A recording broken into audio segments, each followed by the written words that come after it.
오늘 하나님 주신 말씀입니다. 창세기 24장 1절에서 27절까지 말씀입니다. 오늘 인생의 마지막 세 가지라는 제목으로 함께 좀 은혜를 나누었으면 좋겠습니다. 여러분 혹시 유퀴즈 148회 파라의 그날이라는 제목으로 영상이 나왔었는데 혹시 보셨는지 모르겠습니다. 김종기 이사장님의 내용입니다. 27년간 학교 폭력과 싸워서 지금까지 일하고 계시는 푸른 나무 재단의 김종기 이사장님의 내용이 나왔었습니다. 이분은 젊었을 때 아니라 이분은 삼성전자 홍콩법인 대표로 계셨고, 삼성전자 전략 수출 담당 임원으로, 그리고 신혼그룹 기조실장 전무이사로 그렇게 근무를 했었습니다. 그러다 어느 날 베이징에 이제 출장을 갔었는데 아내에게 전화를 한 통 받게 되어집니다. 그 전화 내용은 다른 게 아니라 아들이 죽었다는 거죠. 어떻게 죽었는지 알아보니 자살해서 죽었다라고 그렇게 전화를 받습니다. 그때가 1995년도였는데 그의 아들이 고등학교 1학년 때였다라고 그렇게 얘기를 합니다. 학교를 옮겨서 친구가 없는 상태에서 상급생 5명으로부터 지속적으로 시달림을 당하고 폭행을 당하고, 그래서 그의 유골에 그의 아들이 스스로 아파트 5층에서 뛰어내려서 죽습니다. 그런데 처음 투신했을 때는 차 위에 떨어져서 죽을 정도는 아니었다라고 그렇게 얘기를 합니다. 아파트 위에 5층에서 떨어졌는데도 불구하고, 그런데 차 위에 떨어져서 그 피가 나는 상태로, 몸이 아픈 상태로 또 그 몸을 이끌고 올라가서 한 번 더 뛰어내려서 생을 마감하게 되어집니다. 그 이야기를 하시는데요. 어떻게 저 이야기를 저렇게 담담하게 할 수 있을까라는 생각을 저는 했습니다. 인생을 살다 보면 정말 예기치 않은 일들을 우리는 많이 경험하게 되어집니다.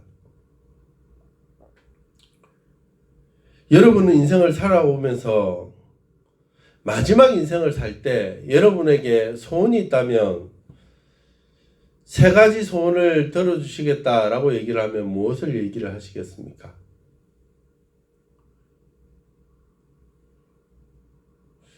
마지막 인생의 소원이 있다면 여러분의 소원은 어떤 것입니까? 그런 관점에서 오늘 본문을 한번 봤습니다. 아브라함의 말년에, 오늘 그의 나이 140세 정도 되었을 때 그의 아들 이삭을 장가를 보내는 그런 내용입니다. 여러 가지 생각을 가지고 그가 살았을 것이고, 그리고 인생의 마지막에 그의 아들을 장가 보내기 위해서, 그의 아내가 죽고 얼마 안 돼서의 내용이기 때문에 여러 가지 생각으로 그의 아들 이삭을 이제 장가를 보내야 되겠다라고 생각을 하면서 그의 아들을 장가 보내는 그 장면이 오늘 본문의 내용입니다. 그런데 그 본문의 내용인데도 불구하고 저는 오늘 인생의 마지막 우리가 가지고 가야 될 3가지가 있다면 뭘까? 인생의 마지막 때, 저와 여러분의 인생의 마지막을 달려갈 때, 마지막을 향해서 가야 될 때, 저와 여러분에게 있어야 될 것이 3가지가 있었으면 좋겠다라는 생각을 가졌습니다. 오늘 본문을 통해서 그 3가지가 뭔지를 함께 좀 은혜를 나누고, 저와 여러분의 인생에도 이 3가지가 있기를 바라고, 이 3가지가 여러분의 인생의 마지막에 함께 동행하는 축복이 있었으면 좋겠습니다. 그렇다면 첫 번째, 저와 여러분의 인생의 마지막을 향해 갈 때 3가지 가운데 가장 우선되는 것은 무엇일까? 라고 생각할 때 뭐니 해도 저는 여러분이 범사에 복받는 인생이 되었으면 좋겠다라고 생각이 들어집니다. 창세기 24장 1절은 이렇게 시작을 합니다. 오늘 아브라함의 노년에 대해서 설명을 하면서 이렇게 얘기를 하죠. 아브라함이 나이가 많아 늙었고 여호와께서 그에게 범사에 복을 주셨더라. 아멘. 저는 이 첫 절에서 너무 큰 충격을 받았습니다. 왜냐하면 하나님께서 그의 인생에 오늘 이 창세기 기자는 아브라함의 인생을 쭉 설명을 하고 난 다음에 그의 노년에 와서 그의 삶을 정리를 하면서 이런 얘기를 해요. 아브라함의 나이가 많아 죄송합니다. 아브라함이 나이가 많아 늙었고 여호와께서 그에게 범사에 복을 주셨더라. 충격 아닙니까? 여러분의 이름을 한번 넣어 보십시오. 중건이가 나이가 많아 늙었고 여호와께서 중건이에게 범사에 복을 주셨더라. 이런 평가를 듣는다면 여러분은 얼마나 좋은 인생이겠습니까? 오늘 아브라함의 나이 140세입니다. 그가 본토 친척 아비 집을 떠나 75세에 떠나서 이 가나안에 머물러서 건 70년을 삶을 살아왔는데 그 삶의 여정이 어떨 때는 우리가 보기에 왜 그럴까? 어떻게 그렇게 살아갈까?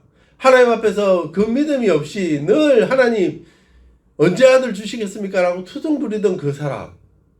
그 사람을 향해서 하나님이 그의 마지막을 향해서 175세에 죽는 그날까지 말년을 향해서 달려가는 그 아브라함에게 성경을 이렇게 얘기하더라는 거예요. 여호와께서 그에게 범사에 복을 주셨더라. 여러분, 구약에서 말하는 복이라는 게 어떤 개념입니까? 소유에 관한 것도 복이고요. 성공에 관한 것도 복이고, 번영에 관한 것도 복이고, 생산에 관한 것도 복이고, 장수에 관한 것도 다 복 아닙니까? 그런데 이 복을 하나님이 주셨는데 언제 주셨다라고 얘기합니까? 범사에라는 단어를 사용합니다.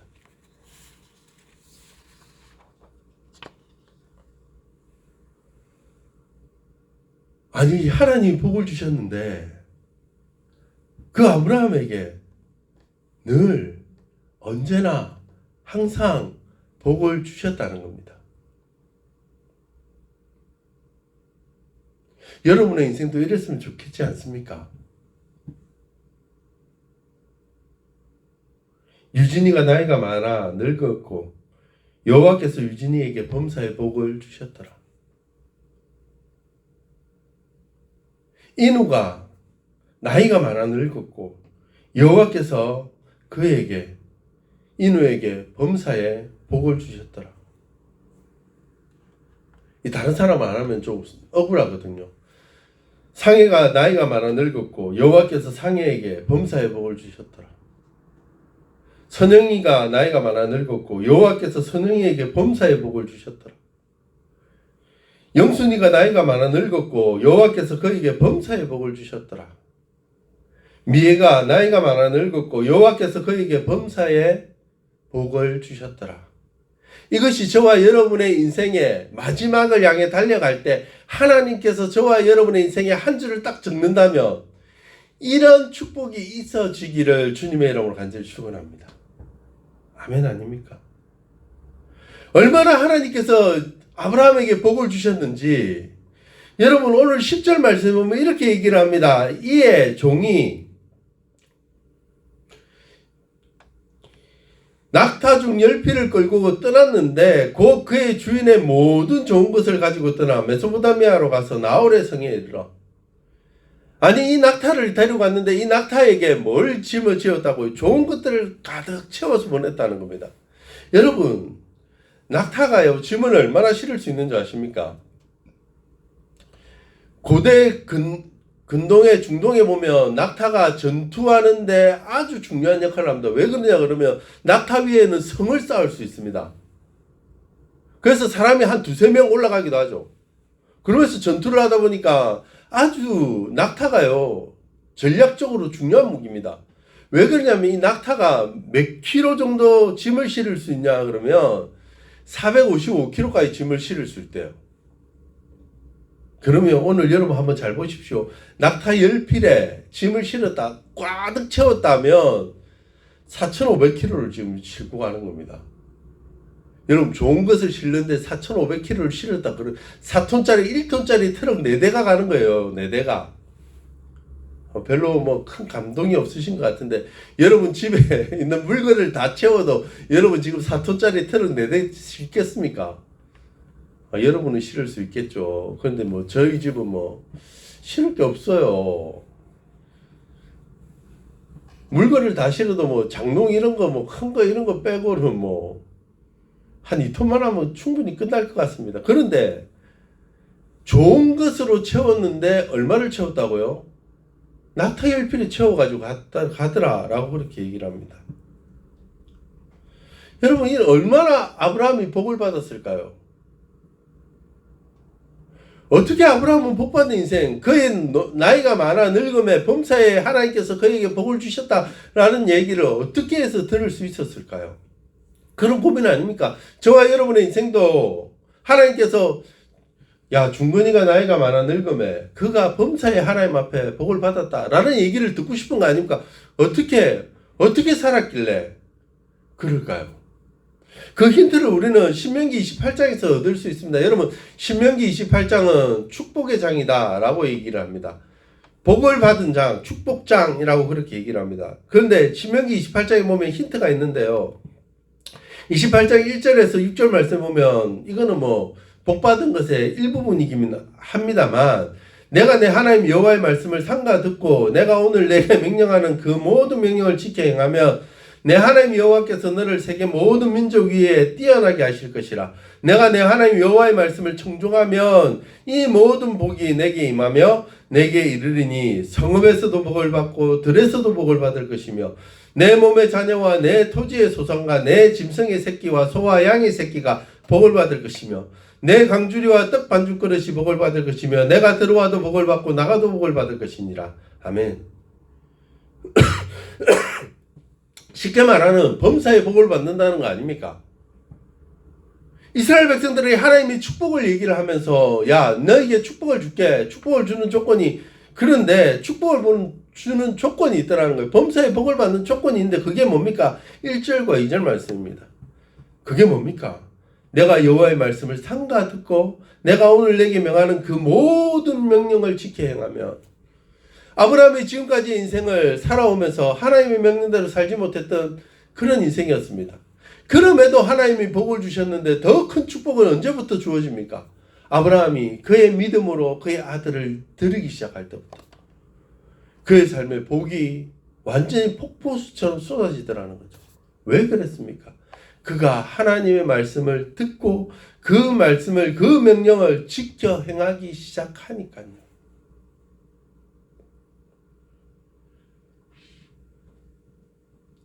하나님께서 아브라함을 지금까지 데려오면서 복을 주시기 위해서 끊임없이 하신 게 뭡니까? 너 나 믿냐? 너 정말 날 신뢰하니? 네가 믿는 대로 살아가고 있니? 라는 거 아니었습니까? 어쩌면 지금까지 저와 여러분의 인생을 하나님께서 끊임없이 시험하셨을 겁니다. 야, 정 목사, 너 진짜 나 믿나? 나 신뢰하나? 나 믿고 따라오고 있나? 그러면 제가 여호와의 말씀을 청종하여서 그 말씀대로 행하면 하나님 뭐라고요? 네가 성읍에서도 복을 받고 네가 들에서도 복을 받고 내 몸의 자녀와 내 토지의 소산과 내 짐승의 새끼와 소와 양의 새끼가 복을 받을 것이고 내 강주리와 떡반죽 그릇이 복을 받을 것이며 내가 들어와도 복을 받고 나가도 복을 받을 것이라. 아멘. 이런 복이 우리에게 하나님이 주시겠다는 거예요. 어떻게 하면요? 하나님을 믿고 따라가면요. 하나님만 온전히 여러분 믿고 하나님만 온전히 신뢰하고 하나님만 온전히 의지하고 여러분 한번 쫓아가 보십시오.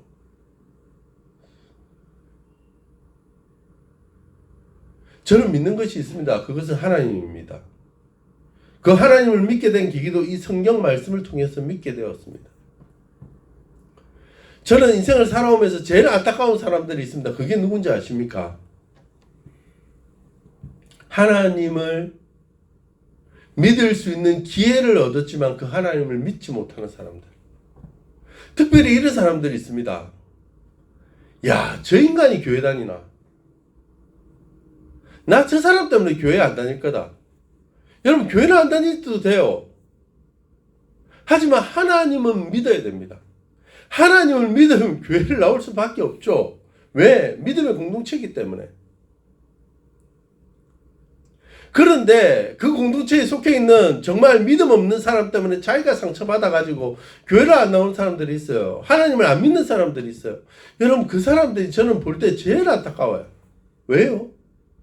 아니, 복 받는 인생을 포기하니까요.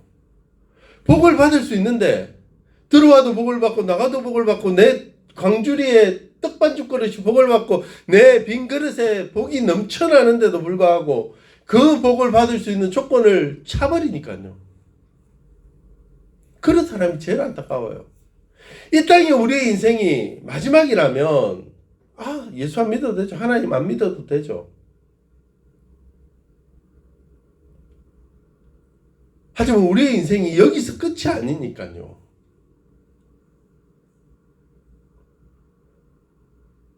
그러면 사람들이 그렇게 얘기하겠죠. 아니, 목사님, 죽고 난 다음에 어떻게 합니까, 인생을? 맞습니다. 이 땅에 온 수많은 성인들이 다 얘기했습니다. 죽고 난 다음에 일을 모른다고요. 거기에 대해서 명확하게 얘기해 준 사람은 한 사람도 없습니다. 그런데 유일하게 성경에만이 기록되어져 있습니다. 죽고 나서 심판이 있고 심판 다음에는 천국과 지옥으로 나누어진다고요. 유일하게 얘기하고 있는 것이 성경입니다. 나중에 사람들이 만들어낸 거 말고요. 윤회설 그건 나중에 사람들이 만들어낸 거예요. 오직 성경에만이 하나님만이 우리의 죽음 뒤에 얘기를 했고요. 그 이야기의 결론이 뭡니까? 하나님 믿으면 천국 가고 하나님 안 믿으면 지옥 간다는 거예요. 기준이 그겁니다. 하나님의 복이 근원이라고 얘기하십니다. 사람들이 얘기할 수 있겠죠. 아니 그러면 그걸 갖다 어떻게 믿습니까? 맞습니다. 어떻게 믿겠습니까? 믿는 거 안 믿고는 여러분에게 달려있죠. 하지만 사도 바울도 그런 얘기 하잖아요. 내가 믿는 이 하나님이 안 계신다면 나같이 멍청한 인간이 없고 나같이 불쌍한 인간이 없다라고요. 맞습니다. 우리도 마찬가지입니다. 아닐 수 있습니다. 하지만 우리는 있다고 믿고 반드시 하나님께서 심판하실 거라고 믿습니다. 그리고 그 하나님이 복이고 그 하나님의 말씀대로 따라가면 우리의 인생이 복받는 인생이 될 거라고 믿습니다. 순종하면요. 예수님도 그래서 우리에게 뭐라고 말씀하셨습니까? 요한복음 15장 5절에 이렇게 말씀하셨죠. 나는 포도나무에 너희는 가지라. 그가 내 안에 내가 그 안에 거하면 사람이 열매를 많이 맺나니 나를 떠나서는 너희가 아무것도 할 수 없습니다. 어떻게 하면 이 땅에 복을 받을 수 있습니까? 어떻게 하면 열매를 맺을 수 있습니까? 어떻게 하면 복받는 인생이 될 수 있습니까? 여러분 하나님 안에 거하시길 주의 이름으로 간절히 축원합니다. 여러분 하나님을 믿고 그 하나님의 말씀대로 순종하며 살아가 보시기 바랍니다.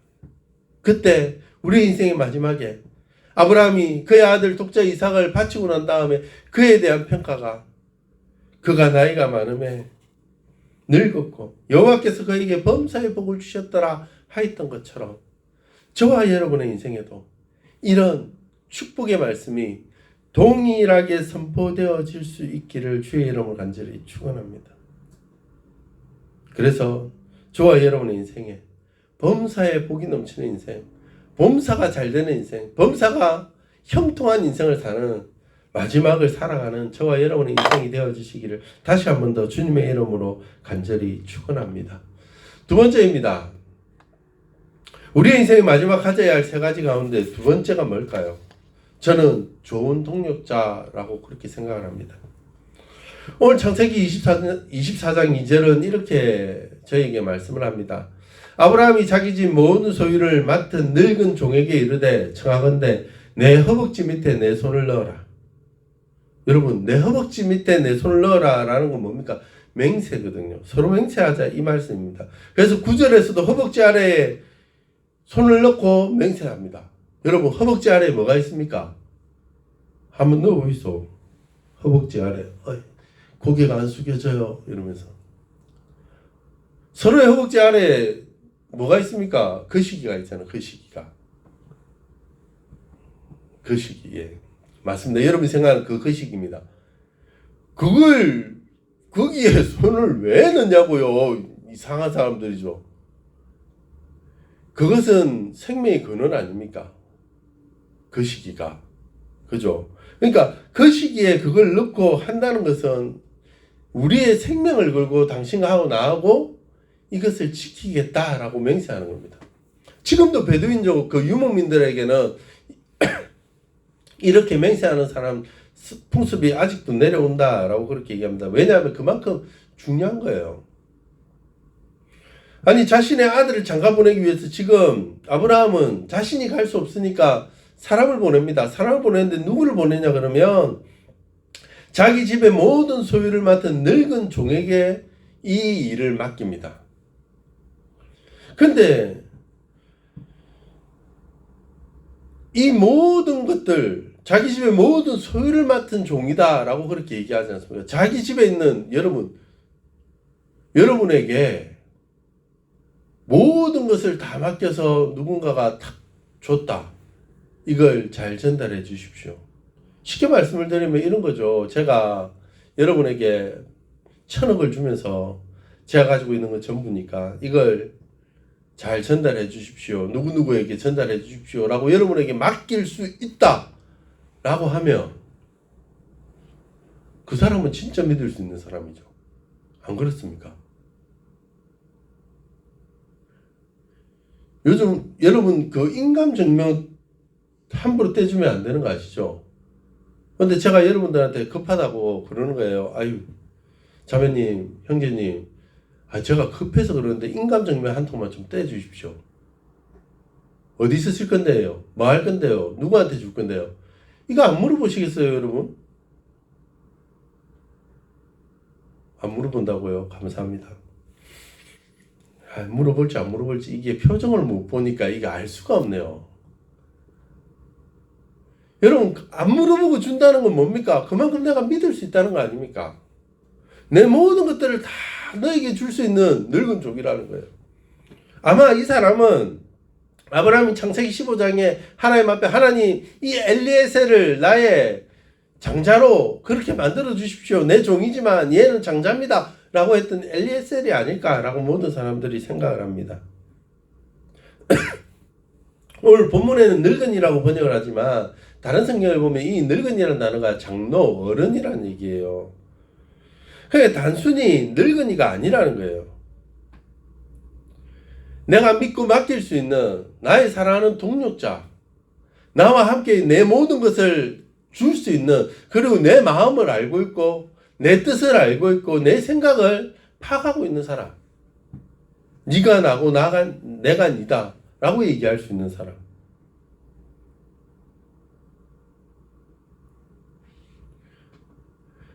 그런데 이 사람에게 그의 모든 것을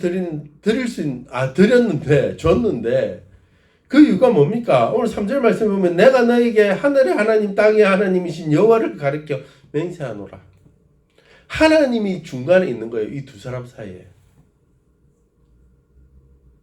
믿음의 동력자로 보입니다. 왜냐하면 이 사람이 나홀 성에 들어가서 기도하면서 뭐라고 기도하냐면 창세기 12장 12절에 23장 12절에 이렇게 기도하거든요. 뭐라고 기도하냐면 그가 이르되 우리 주인 아브라함의 하나님 여호와여 원하건대 라고 기도합니다. 그러니까 아브라함하고 이 종가의 사이에 누가 매개체냐 그러면 서로가 믿음을 주고 받을 수 있는 그 매개체가 있는데 그게 누구냐면 하나님 매개체더라는 거죠. 그러니까 믿음의 서로의 동력자다라고 그렇게 얘기를 합니다. 사랑하는 성도 여러분, 인생을 살아가면서 우리 믿음의 동력자가 있는 것만큼 행복한 사람이 없습니다. 여러분 같이 기도하고 함께 울고 함께 웃어줄 사람이 있습니까? 정말 나의 가족 같고 나의 형제 같고 나의 모든 것을 다 주어도 아깝지 않는 그런 내 주변에 믿음의 동력자들이 있느냐는 거예요. 그것이 가족이 먼저 가장 좋은 동력자이고 그 다음에는 내 옆에 있는 공동체의 동력자들입니다.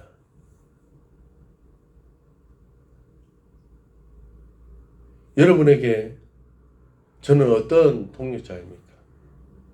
그리스도 안에서 믿음의 여러분에게 좋은 동력자였으면 좋겠습니다. 여러분이 저에게 이 늙은 종과 같은 그리스도 안에서 정말 좋은 동력자였으면 좋겠습니다. 저도 그렇고 여러분도 그렇고요. 사도 바울의 인생에 그의 인생에 수많은 동력자들이 있었습니다. 마가처럼 처음에는 원수 같은 인간이었지만 나중에는 정말 둘도 없는 동력자 아니었습니까? 마가를 나에게 오게 하라 라고 그렇게 얘기를 합니다. 그의 옆에서 끊임없이 도와주었던 누가 같은 동력자도 있었고요. 그리고 필드에서 함께 뛰지를 못하지만 내가 가야 그곳에 네가 먼저 가서 일들을 좀 해줘, 네가 맡아서 담당해줘라고 부탁하였던 디모데 같은 동력자도 있었고, 그리고 끝까지 도와주면서 함께 사역하였던 브리스길라와 아굴라 같은 동력자들도 있었고, 사도 바울의 주변에는 정말 수많은 동력자들이 있었어요. 다윗에게도 그의 사랑하는 형제와 같은 요나단과 같은 동력자가 있었지 않습니까? 엘리야에게도 혼자인 것처럼 보였지만 무릎 꿇지 않은, 바알에게 무릎 꿇지 않은 7,000명의 동력자들이 있었습니다. 사랑하는 성도 여러분, 여러분의 인생에, 저와 여러분의 인생에 정말 좋은 동력자들이 많아지시기를 주의 이름으로 간절히 축원합니다. 그것이 저와 여러분이길 소원하고, 여러분 안에서 끊임없이 일어나는 수많은 좋은 동력자들이 나로부터 시작되었으면 좋겠습니다. 로마서 12장 1절과 21절까지 말씀을 보시면요, 여러분이 잘 아는 로마서 12장은 형제들아 라고 시작하면서 그렇잖아요.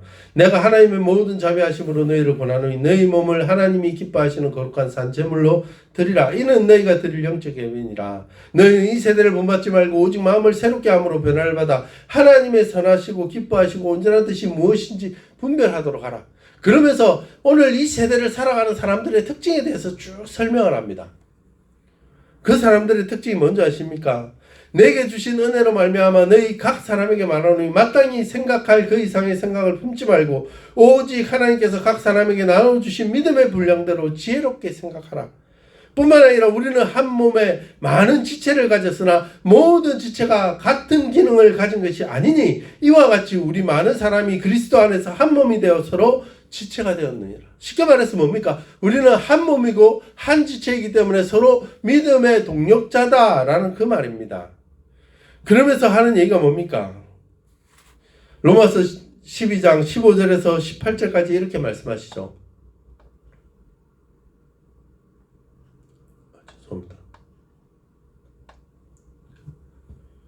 즐거워하는 자들과 함께 즐거워하고 우는 자들과 함께 울라. 서로 마음을 같이 하며 높은 데 마음을 두지 말고 도리어 낮은 데 처하며 스스로 지혜 있는 채 하지 말라. 아무에게도 악을 악으로 갚지 말고 모든 사람 앞에서 선한 일을 도모하라. 할 수 있거든 너희로서는 모든 사람과 더불어 화목하라. 아멘. 사랑하는 성도 여러분, 여러분이 저의 좋은 동력자가 되어 주십시오. 제가 여러분의 좋은 동력자가 되겠습니다. 여러분 옆에 있는 지체들에게 한 번만 이렇게 얘기를 할까요? 당신이 나의 좋은 동력자입니다. 라고 한 번만 이렇게 여러분 톡으로 한번 인사합시다. 당신이 나의 좋은 동력자입니다.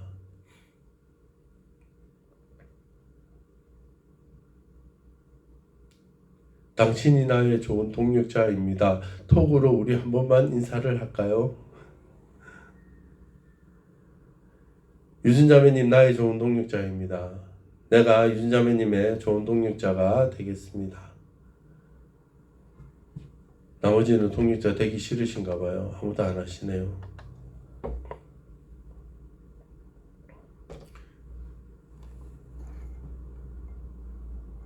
미애자매님 감사합니다. 당신은 나의 좋은 동력자입니다. 나도 당신의 좋은 동력자가 되겠습니다. 인우 형제님, 당신이 나의 좋은 동력자입니다. 나도 당신의 좋은 동력자가 되겠습니다. 서영자매님, 당신이 나의 좋은 동력자입니다. 나도 당신의 좋은 동력자가 되겠습니다. 우리 영순자매님, 당신이 나의 좋은 동력자입니다. 내가 당신의 좋은 동력자가 되겠습니다. 감사합니다. 우리는 그랬으면 좋겠습니다. 드림의 공동체가 정말 서로 좋은 동력자로 세워져 갔으면 좋겠습니다. 같이 웃고, 같이 즐거워하고, 같이 행복해하고, 같이 아파하고. 전도서 4장에 그런 말씀이 있지 않습니까? 두 사람이 한 사람보다 나으면 그들이 수고함으로 좋은 상을 얻을 것입니다. 혹시 그들이 넘어지면 하나가 그 동물을 붙들어 일으키려니와 홀로 있어 넘어지고 붙들어 일으킬 자가 없는 자에게는 화가 있으리라. 또 두 사람이 함께 누우면 따뜻하거니와 한 사람이면 어찌 따뜻하랴. 한 사람이면 패하겠거니와 두 사람이면 맞설 수 있나니 세 겹줄은 쉽게 끊어지지 아니하느니라. 여러분의 인생에, 제 인생에 좋은 동력자가 되어주시기 바랍니다. 행복한 꿈을 꾸는 공동체를 만들고 서로가 서로를 믿어주고 함께 웃고 함께 울어주고 서로가 서로를 세워주고 함께 나아가는 동력자들이 많아질 수 있기를 간절히 소망합니다. 하나님은 혼자 길을 가게 절대 두지 않습니다. 하나님은 함께 걸어갈 수 있도록 동력자들을 붙여주십니다. 예수님도 전도 훈련을 보낼 때 혼자 보내지 않고 항상 두 사람씩을 짝을 지어 보내지 않습니까? 사랑하는 성도 여러분, 여러분의 인생에 마지막 때까지 달려갈 때 그런 것 같아요. 마음을 나눌 수 있는 좋은 동력자가 있었느냐 없었느냐 라고 물을 때 정말 저 사람은 나하고 함께 마음을 나눌 수 있었던 좋은 동력자다 라고 얘기할 수 있는 사람, 한 사람, 두 사람, 세 사람, 그 정도만 있어도 우리 인생은 성공한 인생 아닐까라고 생각이 되어집니다. 마지막입니다. 우리가 인생을 마지막 가져야 할 세 가지 가운데 마지막 하나는 저는 기도다라고 생각이 들어집니다. 창세기 2장 12절에 그렇게 얘기하지 않습니까? 그가 이르되 우리 주인 아브라함의 하나님 여호와여 원하건대 오늘 나에게 순조롭게 만나게 하사 내 주인 아브라함에게 은혜를 베푸시옵소서. 아멘. 이것은요, 그 종이 나홀성에 들어가서 그 주인의 아들 이삭의 아내인 사람을 찾기 위해서 첫 출발을 시작하면서 기도하는 겁니다. 하나님, 나의 주인 아브라함의 하나님 여호와여 원하건대 오늘 나에게 순조롭게 그 사람을 만나게 해주시고 내 주인 아브라함에게 은혜를 베풀어 달라고 그렇게 기도를 합니다. 여러분, 이게 무엇이겠습니까? 아브라함이 처음 그 종을 불러서 그렇게 얘기합니다. 야, 내 아들 이삭의 아내의 조건이 있다. 이 땅에 가나안 땅의 여인으로 하지 말고 내 고향, 내 본향에 있는 그 땅에 가서 믿음의 자녀를 선택해라 라고 그렇게 얘기를 합니다. 뿐만 아니라 그 사람이 이삭을 원한다고 할지라도 절대 이삭은 가지 못한다. 이삭을 오라고 그렇게 얘기한다면 그 사람은 하나님이 준비해 주신 사람이 아니다 라고 그렇게 얘기를 합니다. 그 말을 하면서도 이유가 뭡니까? 내가 하나님이 나와 기도 그렇게 했다라는 거예요. 끊임없이 오늘 이 본문을 되짚어보면 기도하는 내용들입니다. 맹세도 기도 아닙니까? 그리고 사람을 선택하는 데 있어서 하나님이 이렇게 준비해 주셨어요 라고 그렇게 얘기를 합니다. 그리고 그 땅에 가서 나홀의 땅에 가서도 이 사람이 지금 하는 게 뭡니까? 하나님 앞에 기도하는 겁니다. 그리고 난 다음에 뭐라고 얘기를 합니까? 기도의 조건들을 내겁니다. 하나님, 정말 내가 만나는 그 여인이 정말 이삭의 아내가 될 여인이라면 이것 하게 해주십시오라고 기도합니다. 그런데요, 이것 하게 해달라고 기도하는 그 기도의 내용은 정말 말도 안 되는 내용입니다. 그 내용이 뭡니까? 아니, 나한테 물 주는 것뿐만 아니라 누구에게도요, 낙타에게도 물을 줄 수 있는 사람이 되어 달라라고 그렇게 얘기를 합니다. 여러분, 우리가 생각할 때 여러분, 이 우물에 물을 기르는 것, 여러분 쉬운 것처럼 보이지만 그렇지 않습니다. 여러분, 이스라엘의 우물에 대해서 제가 보여드리면요. 이게 이스라엘의 우물입니다. 위에 있는 그림은 야곱의 우물이라는 우물이거든요. 그런데 이 우물을 지금 보시면 조그마한 통로로 그렇게 보입니다. 이 통로인데 이 우물까지 가는 길이 있어요. 그냥 이 우물이 위에 이 땅에 이렇게 있는 게 아니라 우리가 생각하는 우물 두루박을 내리는 그런 우물이 아닙니다. 그 밑에 우측편 하단 부분에 보면 길이 이렇게 나 있지 않습니까? 길이. 이게 무슨 말이냐 하면 팔레스타인 지방의 우물들은 물이 밑에 깊은 곳에서 나기 때문에 길을 타고 걸어서 내려가야 돼요. 물동이를 치고 이고. 그러니까 여러분 16절 말씀에 보면 그 소녀는 보기에 심히 아름답고 지금까지 남자가 가까이 하지 아니한 처녀들아 그가 우물을 내려가서 물을 그 물동이에 채워가지고 올라오는지라. 무슨 말인지 이해가 가시죠? 그냥 단순히 우물 곁에 서가지고 이 사람은 있는 거예요. 하인은. 그러면서 물 좀 주세요 라고 얘기를 합니다. 그러니까 물을 기쁘게 주더라는 거죠. 그랬더니 뭐라고요? 아니 당신만 물 마실 게 아니라 저 낙타들도 물을 먹어야 될 것 같은데 내가 물을 길러 올게요 라고 얘기를 해요. 여러분 여자가 아무리 큰 많이 물을 짊어진다고 할지라도 얼마나 짊어지겠습니까?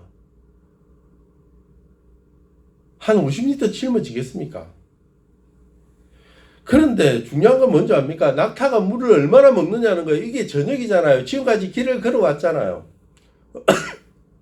얼마나 낙타가 물이 목마르겠습니까? 낙타가 한 마리가 물을 한번 먹을 때 얼마나 먹냐면 100리터의 물을 먹는답니다. 그럼 10마리 다 먹이려고 그러면 10번을 왔다 갔다 하는 거예요. 10번을. 저 길을. 여러분 그러니까 그 일을 할 여자를 달라라고 기도한다는 거는 이거는 있을 수 없는 얘기예요. 그런데 왜 그런 여자를 찾습니까? 그리고 이 먼 땅까지 와가지고 왜 그런 여자를 찾느냐는 거예요. 가나안에는 이쁜 여자가 없습니까? 가나안에는 믿음의 여자가 없습니까? 없는 것 같아요. 이쁜 여자는 모르겠는데 믿음의 사람이 없었던 것 같아요. 아브라함이 하나님 앞에 이 종을 보내면서 하는 얘기가 있잖아요. 하나님께서 준비하신 하나님의 대를 이을 하나님의 자녀를 그 땅에서 구해와야 된다라고 그렇게 얘기하지 않습니까? 하나님의 사람, 하나님의 족보를 이어갈 믿음의 족보를 이어갈 사람을 찾아야 된다는 거예요. 그러면 이쁘기도 해야 되겠지만 뭐가 있어야 된다고? 믿음이 있어야 된다고요. 그 믿음이 있는데 지혜로워야 된다라는 것이 그들의 마음에 있었더라는 거죠. 그래서 믿음이 있고 지혜로운 사람을 고르려 그러니까 기도의 조건들이 세분화되는 거예요. 세분화되는. 이쁘면 된다. 오케이. 이쁘면 됐지 뭐. 이게 아니더라는 거예요. 정말 그 사람이 믿음뿐만 아니라 지혜로운지 그리고 모든 것을 다 가지고 있는지를 보자는 겁니다. 그런데 한 여인이 나타났는데 정말 세세하게 기도하는 그 기도의 내용이 다 맞아요. 여러분 같으면 어떻게 하시겠어요? 여러분 말도 안 되는 조건을 하나님 앞에 기도합니다. 하나님 이거 해주시고 저거 해주시고 저거 해주세요 라고 얘기했을 때 정말 하나님이 한치도 오차 없이 다 맞게 하시면 여러분 어떻게 하시겠습니까? 할렐루야 기도 응답됐네 라고 할 겁니다. 그런데 이 사람의 태도를 보면 놀라운 태도를 볼 수가 있습니다. 그게 뭐냐 그러면 여러분 창세기 24장 21절 말씀입니다. 24장 21절을 보니까 그가 그 여인이 그렇게 하는 모습을 보고 뭐라고요? 그 사람이 그를 묵묵히 주목하며 여호와께서 과연 평탄한 길을 주신 여부를 알고자 하더니 이게 무슨 말입니까? 이 여인이 내가 기도하던 그 내용대로 다 했어요. 그러면 기도 응답이다 라고 바로 돌아서는 게 아니라 그때도 또 기도하는 겁니다. 정말 하나님께서 이 일을 만드셨는가? 정말 이 여인을 주셨는가? 그렇게 기도하는 거예요. 여러분 그렇게 기도하고 얻은 여인이니까 얼마나 지혜롭겠습니까? 얼마나 믿음의 사람이겠습니까? 여러분도 알다시피 리브와 같은 믿음에 순종하는 그런 지혜로운 여인이 없었습니다. 우리는 하나님 앞에 기도할 때 어떻게 기도합니까? 들어주시면 듣고요. 말고 싶으면 말고요. 그리고 여러 가지 기도 제목 막 했다가 하나만 들어주시면 오케이라고 생각을 하죠. 아니요. 여러분 세세하게 기도해야 됩니다. 여러분 특히 자녀들의 배우자들을 놓고 기도할 때 여러분 결혼은요. 일륜지 대사라고 얘기하지 않습니까? 가장 큰 일이다 라고 얘기를 합니다. 인생을 살아오면서 가장 큰 일이 일륜지 대사입니다. 결혼입니다. 여러분 자녀의 아이를 결혼시킬 때 여러분은 이제 실패했지 않습니까? 실패 안 하신 분도 계시겠지만 실패하신 분도 계시겠지만 지나온 건 어떻게 하겠습니까? 그죠? 그렇다면 결혼할 우리 아이들의 결혼에 대해서는 여러분 정말 이렇게 아브라함의 종처럼 그렇게 기도해야 됩니다. 자세하게 기도하십시오. 하나님 이래야 되지 않겠습니까? 믿음이 있어야 되고요. 하나님 지혜로워야 되고요. 그러기 위해서 그 기도의 제목들을 통과하는지를 잘 보셔야 돼요. 얼굴만 잘생겼다고, 얼굴만 이쁘다고, 이거 됐어, 오케이, 돈만 많다고 해가지고 됐어, 이러지 마시고, 전 그게 필요하시다면 그것도 기도 제목에 넣으시고요. 하나님, 우리 아이는 이쁜 아이를 만나게 해주십시오. 잘생긴 아이를 만나게 해주십시오. 뿐만 아니라 지혜롭고, 하나님의 믿음의 가문들을 잘 이끌어 나갈 수 있는 믿음의 자녀를 주시옵소서 라고 기도하셔야 됩니다. 사랑하는 성도 여러분, 말씀 뵙겠습니다. 저와 여러분의 인생의 마지막 세 가지를 꼭 붙들고 갔으면 좋겠습니다. 하나님의 복을 받는 인생으로 여러분의 인생이 됐으면 좋겠고요. 여러분의 인생이 하나님 앞에 끊임없이 기도하는 인생이 되었으면 좋겠습니다. 그리고 여러분의 인생이 하나님 안에서 좋은 동력자들을 많이 만들어갔으면 좋겠습니다.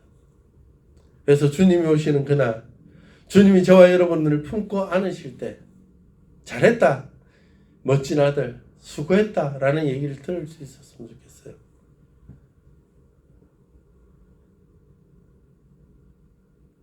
여러분이 있어서 참 행복합니다. 이 믿음을 주님이 오시는 날까지 잃지 않았으면 좋겠습니다. 함께 기도합시다. 함께 동력합시다. 함께 복을 나눕시다.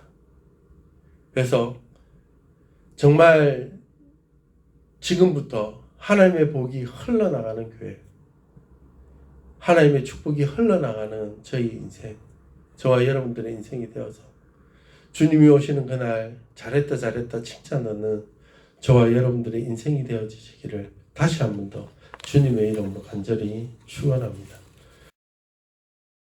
지금 우리 주 예수 그리스도의 크신 은혜와 아버지 하나님의 놀라우신 사랑하심과 성령 하나님의 위로 교통 충만하심의 역사가 오늘도 주님 앞에 나와 하나님 복받는 인생이라는 평가를 듣길 원하고 좋은 기도의 동역자들과 함께 살아가길 소원하고 그리고 기도의 사람으로 살길 소원하는 주의 자녀들 머리머리 위에와 이들의 꿈과 소망과 바라는 것 위에 출근한 직장과 사업장 위에 자녀들과 자녀들의 학업 위에 지금으로부터 영원토록 주의 평강이 함께 있을지어다. 아멘.